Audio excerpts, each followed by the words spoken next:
Ladies and gentlemen, I couldn't think of a better time to have Congressman Ron Paul on with us. He's only with us about 20 minutes.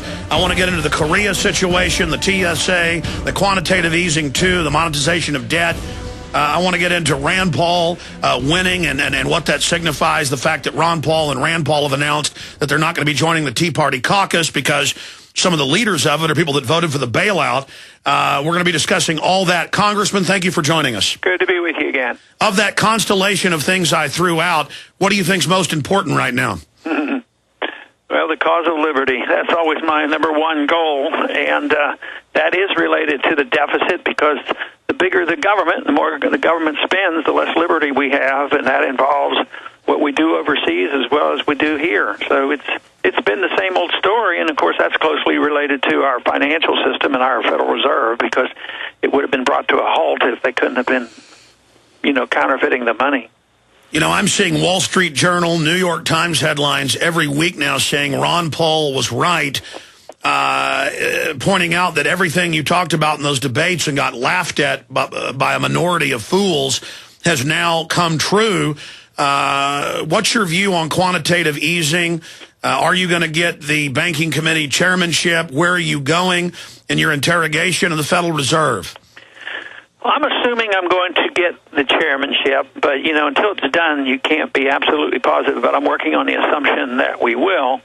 And I think most everybody will know where I stand on the Federal Reserve, although my position is to abolish the Fed, and I read a book called End the Fed. I also take a stand that, even if I could, I wouldn't close the Federal Reserve in one day. I think they're going to close itself when they have runaway inflation that destroy the dollar, and that's what's so dangerous. But I would still argue the case for legalizing the Constitution and competition and allowing gold and silver to be legal tender. So everything they do is incorrect because they're managing the money supply and they're managing interest rates, and that's where the source of the problem is. And just recently, some Republicans have come out and they say, what we need to do is take away some of the responsibility of the Fed because they're supposed to be, since 1978, they were supposed to deal with unemployment. Which, it's true that was a silly thing to do it, and they give us they're the ones who give us the unemployment. They can't produce employment, but but removing that is almost irrelevant. It's the fact that they exist and manipulate interest rates and mess around with the money supply, and they're supposed to give us stable prices. Whether or not they have that additional mandate is missing the whole point. It's almost a distraction. Absolutely. I'm sure you noticed 2 weeks ago when the Chinese government said they want transparency on the Fed and basically called for an audit. We now have foreign governments and the biggest owner of our debt calling for some transparency of this group. Yeah, sometimes when our Congress wants to tell other countries what to do, I object because we ought to mind our own business. But, if you've invested $1 trillion or nearly $1 trillion in our dollar, they've almost earned the right to say something about our management of our dollar. But the hypocrisy is for us to lecture China because we think their currency is too weak. And yet that's all we do is work on weakening our currency. So it's going to, come to a boil. I don't think it's good. I don't think it's good for the world. I don't think it's good for us, our economy, and it's going to lead to a lot more trouble, mainly because everybody has a fiat currency and everybody's trying to manage to outmaneuver somebody else, and they just don't believe in sound money and they don't believe in free markets. Congressman, is this next session of Congress, the new session starting next year with the Republican majority, do you think in your gut this is going to be the Congress working with your son in the Senate that is finally going to get a real audit of the second largest holder of our debt, the private Federal Reserve? I think it's going to still be an issue. I think the auditing the Fed will come up again. There'll be some more votes. We will get bits and pieces of information that we haven't had before. But a real audit, no, I'm not expecting it. But that doesn't diminish my desire to pursue the issue. Because, even if we did finally get the votes in the Senate and it came out in a bill, the president would probably veto it. Mm-hmm. And if he didn't veto it, the Fed is going to stonewall us, or they'll go to the courts, and they'll get a favorable ruling on the courts that they don't have to do it. So it would go on and on.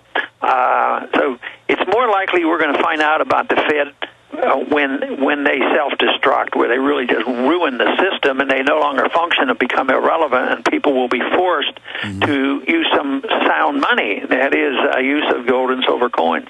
I remember 3 years ago, 2 years ago, a year ago, you basically, with precision, as a medical doctor, as a congressman, as someone who studies economics and has won awards in that area, that as time went on, you saw the self-destruction of this system through dollar devaluation coming. Obviously, we're getting closer to that. What type of time frame do you see, Congressman? Well, that's what's not possible to predict, and everybody wants to know. Investors need to know, or they need to make estimates. I work on the assumption that it could come anytime because there's no foundation to our system, no foundation to our money, no support for the currency other than the promises of our politicians and the Federal Reserve. And they're losing, people are losing confidence in those entities constantly. But I think they tend to pull stuff out of the fire more than we ever dream.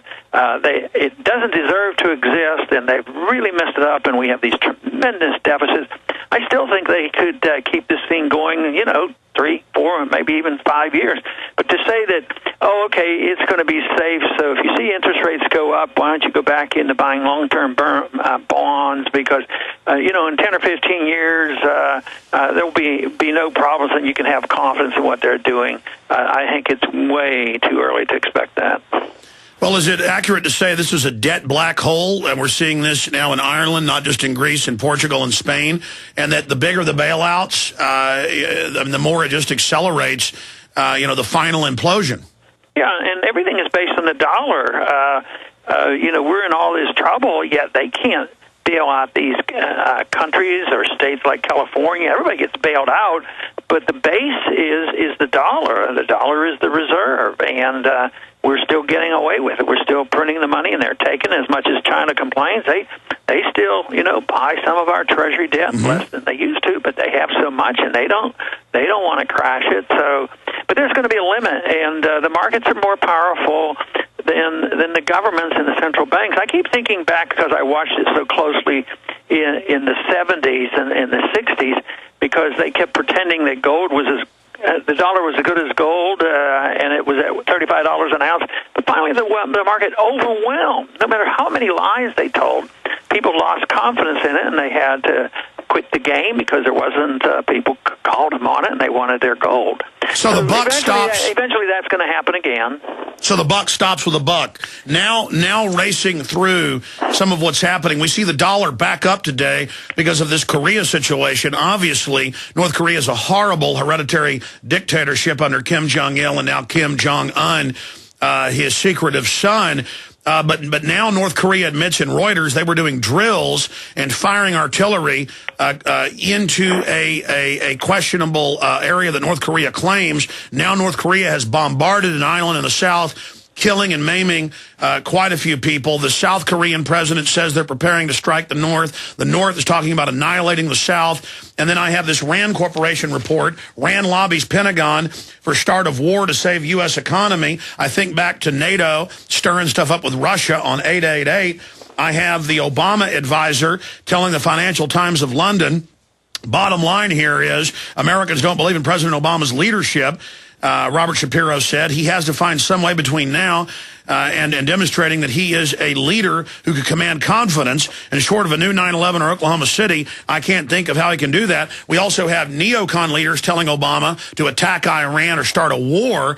So we see a lot of hype out there to start some type of war or stir one up to boost the dollar and keep this Ponzi scheme going. Your geopolitical take on that, Congressman? Yeah, it really is frightening when you hear people in our administration or outside the administration literally advocating war as a way to get out of an economic crisis, which is just insane talk. And the whole idea that we're on the verge of a serious attack by North Korea on South Korea or anybody else, they seem to be a little kooky for even implying that. But you wonder how they get motivated to do that, because it's worse than a third world nation. They have weapons. That's all they have, but they don't have any wealth. They can't even feed their people, and they have no more ability to take over South Korea than the man on the moon. I just wished we weren't over there, and if it is a problem, which it may well be, let South Korea take care of it. Let China take care of it. They're close by. They probably don't want another war over there. Japan has interest involved, but we don't, and we need to stay the devil out of there unless they're doing it deliberately and sort of orchestrating this in order to have the military-industrial complex, benefit and the dollar temporarily benefit. But how could the borders over there be anything compared to the borders between Texas and Mexico? How many people died on our borders in the last year? Thousands. 28,000 the last 2.5 years total, and that's kind of out of sight, out of mind, but you have a better chance, doctor, as you know, of dying from a bee sting than being killed by terrorists.